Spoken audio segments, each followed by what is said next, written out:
Bismillah, salatu ve selamu ala Resulillah ve ala alihi ve sahbihi ve men vala. Jalal-ı Suyuti rahmetullahi aleyhinki Halifler Tarihi namlı kitabındaki dersimizin devamında bugün Jalal-ı Suyuti rahmetullahi aleyh Ali raziyallahu anhu hakkında düşken Kur'an-ı Kerim'deki bir kısım mezmunlar ve Kur'an-ı Kerim'de şu məxsus Ali raziyallahu anhu hakkında söylengen bir kısım umum malumatlarını vermekçi. İmam Tabrani rahmetullahi aleyh İbn Abi Hatim Abdullah ibn Abbas degan sahabeden rivayet qilgan bir so'zda mundaq deydi. Allah Taala ya eyyuhellezine amenu yani ey mu'minlar degan iborat var şu bir sure yani bir oyat tushgan vaqtida Ali şu iboratning beshi sharaflik ulug' zot edi. Allah Taala payg'ambarimizdagi sahobalarni bir necha qatim koygan bo'lsa-mu, lekin Alini har doim yaxshilik bilan bayon qilgan, zikr qilgan deb bu tushunchani bergan. Chunki Abdullah ibn Abbas hamda shu tafsir shunoslarningki eng kattasi. Ibn Asakir rahmatullohi alayhi yana Abdullah ibn Abbasdan rivoyat qilgan bir so'zda Qur'oni Karimda şu Ali raziyallahu anhu hakkında tushganda hech bir sahobalar haqida bunday bir oyat yoki mazmun yoki bir xoslik tushib boqqan emas. Demak, Ali raziyallahu anhu'niki tuhfasi, fazilati Qur'on Karimda buni ishora xarakterlik mazmunlar ayt ko'p demoqchi bunda. Ibn Asakir rahmatullohi alayhi yana Abdullah ibn Abbas raziyallahu anhu rivoyat qilib, Ali raziyallahu anhu haqida 300 dak oyat tushgan degan bayonnoma bergan ekan. Ondan başka İmam Bezzar degan hadis alimi Sa'd raziyallahu anhu rivoyat qilib, Peygamber aleyhissalatu vesselam Ali raziyallahu anhuga mundaq degan edi. Bu masjidda mendan boshqa, sendan boshqa odamning bu yerda junub yurishi durust emas degan bu bir xoslik deb rivoyat qilgan. Ali raziyallahu anhu'ningki uyi hozirgi masjidningki ichida hamda Peygamberimizningki hujrasininki oq tarafida İmam Tabrani Hakim Sahih degan bir hadisda Ummu Salime raziyallahu anha bu kishi bu anamiz Peygamberimizningki sevimli ayollardan. Bu ayol deydi, Peygamberimizningki ochiq gap qilgan vaqtda hech qanday deb gap qilishga jur'at qila olmaydi ekanda, faqat Alilam jur'at qila oladi ekan. Bu nimadan direktorda degan vaqtda bir xil yaqinlik bo'libmi shu ko'ngilning bir pardasi yo'q ekanligini bildirdi ishkalarning orasida. İmam Tabrani rahmetullahi aleyh Hakim qatorliq hadis olimlari Abdullah ibn Mas'ud raziyallahu anhu'dan bayon qilgan bir hadisda Peygamber aleyhissalatu vesselam Aliga qarmoqning o'zin bir ibodat degan bu hadisning isnodi hasan. Sahihlik darajasiga hadis bo'lmasa-mu, hasan darajasiga hasan hadis deb rivoyat qilgan. Allohu a'lam. Bu hadisni hatto İmam Tabrani Hakim qatorliqlar Abdullah ibn Mas'uddan boshqa İmron ibn Husayn diğer sahabeler rivayet qilgan bo'lsa Ibn Sakir, Abu Bakr Siddiq, Osman ibn Affan, Muaz ibn Jabal, Anas ibn Malik, Savban, Jabir ibn Abdullah, Ayşe qatorliq bu turkum g'olliq sahabelardan rivayet qilgan. İmam Tabrani rahmetullahi alayh Awsat nomli kitobida İmam Tabrani'ninki Mu'jamul Kabir, Mu'jamul Awsat nomli kitoblar var, hadis kitoblari. Abdullah ibn Abbasdan rivayet qilgan bir so'zda Ali raziyallahu anhu'niki 18 alohidlik bati.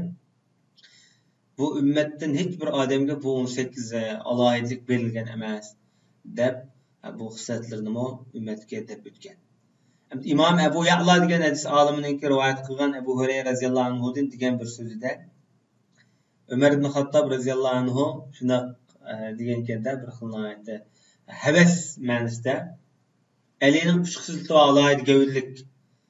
Agar shu 3 xislatdan birisi bo'lgan bo'lsa menda menga qizil tugi berilganda menoat yaxshi edi degan. Chunki bu qizil tuga arablarning ichida noat mashhur millionlik bir tugi ekanda hozir qadar e'tiborlandi.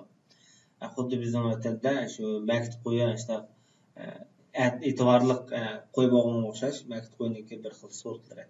Arablarda shu qizil tuga bak sortliq va qimmat bog'liq ekan. Shundan bilan boshqalar so'rabdi-da, bu 3 xislatli qaysi deb savol sorsa, birinchidan bu kishi payg'ambarimizning qizini oldi. Bu bir cho'ng bir xislat. Ikkinchisi bu odam masjidning ahli, ya'ni masjidning ichida turdi-da, o'zi shu yerda. Endi uning halol bo'lgan narsa menga halol emas. Bu boshqa hadisniki ma'nosi shar'isi. Xaybar kundagi bayram. Xaybar kunda payg'ambarimiz ash bayroqni beramiz degan vaqtida Umar roziyallohu anhu meni ko'rmay qolmasin deb bu yo'llarni so'zib Rasululloh shunda qarab ketgandimi? Ali roziyallohu anhuga bergan. Chunki vaqtida ajoyib yaxshi sifatlar sifatlaganda Allohni yaxshi ko'rdi, Allohning rasuli uni yaxshi ko'rdi deb. İmam Ahmed rahmetullahi aleyh Abdullah ibn Ömer'den sahih sanat bilan shunga o'xshash ma'noda bu hadisni rivoyat qilgan dedi. Demak, bu hadis sahih mazmundagi hadislar, ma'lumotlar deb qaragan. İmam Ahmed Ebu Ya'la Ali radhiyallohu anhu rivoyat qilgan bir sahih sanat orqali bu kishi bunday deydi. Ali ino so'zi ma'va. Payg'ambarimiz mening o'zimni silab qo'ygandan beri mening ne ko'zim yoki beshim og'rib qolgan emas dedi. Xaybar kuni ko'z og'rib qolgan vaqtida payg'ambarimiz o'ziga ko'ziga tükürüp o'zi muborak tükürüp bilan davolgan. Shu kunsi shu bayroqni bergan vaqtida shu ishni qilgan. Bu Ali roziyallohu anhu bundan aytib maqtanib, iftiqorlanib da'vatgan mazmun. İmam Ebu Ya'la rahmetullahi aleyh ve Bezzar qatorliq hadis olimlari Sa'd ibn Abi Waqqas bu sahabe bu kişi rivayet qilgan bir hadisda payg'ambar alayhisolatu vasallam Ali'ye aziyet bergen kişiler çokum bana aziyet bergen kişi doğru. Ali'ye azar bergenle bana azar bergen kişi doğru diye. İmam Tabrani rahmetullahi aleyh Hasan senet bilen. Biz bunu dedik hadisninki bu şu bir neçe xil türü var. En sahih hadis, Hasan hadis dediler. Yani sahih hadisin içinde asasen en şu kullanış tegişlik hadisler. Hasan hadis ikinci derecedeki hadisler buldu.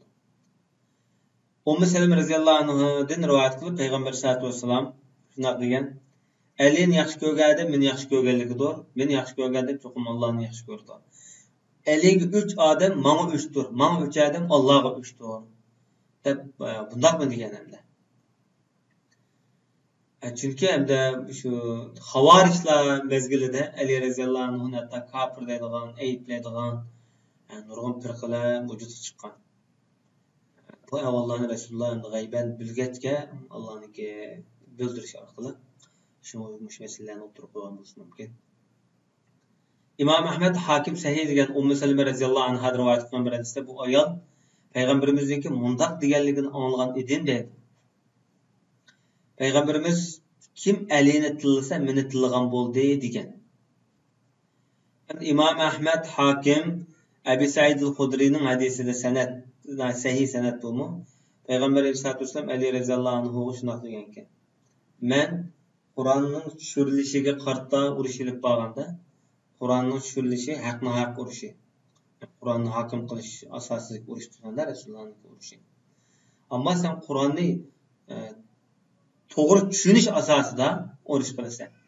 Masalan, Peygamber Aleyhisselatü Vesselam şu Mekke müşrikler bilan etraf bilan bo'lgan urushning hammasi vahiyni qabul qilmaganlikdan bo'lgan, tushgan vahiyni. Ammo Ali ibn Abu Talib degan vaqtida Ali ibn Abu Talib xavarishlar bilan urush qilgan vaqtda bular Qur'onni xato tushungan. Masalan, "Enil hukmu illa lillah", faqat hukm Alloh uchundir degan oyatni, ya'ni sen bu o'zingning xos irodang bilan hukm qilding. Bu hükümni Allah topshirmadi deb Qur'onda xato tushunib, Ali radhiyallohu anhu'ni bir qism sahobalarni kafir degan. Bizning bugungi davrimizda bunday kishilar mavjud. Qur'onni to'g'ri tushunmagan ahvol ostida kafirga chiqaradigan. Shu asosda bu xavarishlar bilan Iroqda urush qilgan Ali radhiyallohu anhu. Payg'ambarimiz mana bu avvaldan oldin bishorat bergan. Uningdan boshqa hamda yana bir mazmunda sen to'g'riliq hamda ishda yoki ish qilish shaklidagi odam hilok bo'lib ketadi. Sen to'g'riliq. Bu so'z nima degan bo'ldik? Qani ma'lumot qaraylik. İmam Bezzar, Ebu Ya'la, Hakim qatorliq hadis olimlari Ali radhiyallohu anhu rivoyat qilgan bir so'zda meni payg'ambar alayhisolatu vassalam chaqirib mundaq dedi. Ali, sen İsa alayhissalomga o'xshaydigan bir sifat bor. İsa alayhissalomni Yahudilar o'ch ko'rib, hatto onasini tuhmat qilib, onasiga bo'xton chapladi. Biroq nasaralar İsa'ni yaxshi ko'rib, chekidan oshirib o'tib, uni yo'q sifat bilan sifatlab, uni darajadan tashqari o'ringa qo'yib qo'ydi. Demak, madem endi hadisni o'qigandan keyin, anglagandan keyin o'ziniki ta'birini aytadi. Demak, men haqidami, man qarta haqning tushunchasimi, bu ikki xil shakldagi odamlar helak bo'lib ketadi. Azg'undir dedi. Biri aşkın yaxshi ko'radigan meni, aşkın yaxshi ko'radigan odamlar. Bular menda yo'q sifatlar bilan meni yaxshi ko'rib, oshirib, bular ezib ketadi. Yana biri meni yomon ko'radigan odamlar, bularniki menga bo'lgan adovati meni tuhmat qilishga olib bordi. Meni tuhmat qiladi degan. Bu bir payg'ambarimizningki bir mo'jiza ham, oldin ma'lumot berayotgan mo'jiza. Demişqa desanglar, masalan, Shialar, Rafiziylar Ali radhiyallohu anhuni yo'q sifatlar bilan sifatlab puli bir izib ketgan. Ali radhiyallohu anhuni xavorijlar 3 ko'rib kofirga chiqarib tuhmat qilgan. Bu payg'ambarimiz bu yerda o'zining bir oldin g'aybdan xabar berish orqali, ya'ni o'zining bir payg'ambarlik sifatini bir dalolatini bildiryapti yana bir mazmunda. İmam Tabrani rahmetullohi alayhi Avsat Sag'ir nomli kitoblarida Ummu Salama radhiyallohu anha rivoyat qilib, bu anımız deydi, Peygamberimizin mundaq deganligini anglagan edim. Ali Qur'on bilan, Qur'on Ali bilan. Bu ikkisi bir-biridan ayrılanmaydı. Aş havuzga sar kelib, menga chiqashgan qadar dedi. Demak, bu hadisda shuni bilib olayımizki, Qur'on Ali radhiyallohu anhuga singib ketgan, yug'urilib ketgan. Qur'onni tushunish, Qur'onni bilish, Qur'onni hayotda tatbiqlash jihatlida. İmam Ahmed rahmetullohi alayhi Hakim qatorliq hadis olimlari Ammar ibn Yasir degan sahobadan sahih sanatlar rivoyat qilgan bir hadisda Payg'ambar alayhisolatu vasallam Ali radhiyallohu anhuga shunday degan ekan: Kishilarning eng baxtsiz odamlar ikki xil odamdir, yoki ikki odamdir. Birisi Samud qavmidagi Uhaymir degan odam. Bu Salih alayhisolatu vasallamniki bu mo'jiza alat tushirib bergan, bu tug'ini o'ldirib etgan bu o'zi. Bu bir baxtsiz shaqiy odam.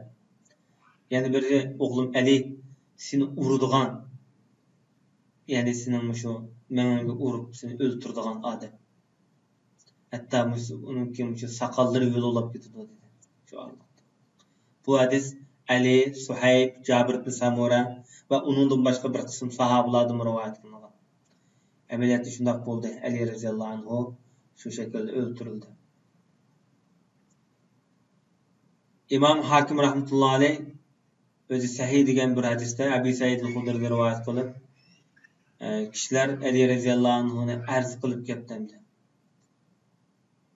Payg'ambarimiz o'rnidan turib bizga aytdi, so'z qilib bunday dedi: Alidan shikoyat qilmang, Allohning nomidan qasam, u haqiqatan Alloh yo'lida yoki Alloh borasida chin, qattiq chin turadigan bola yoki odam deb shunday sifatlagan. وصلى الله على نبينا محمد وعلى آله وصحبه أجمعين.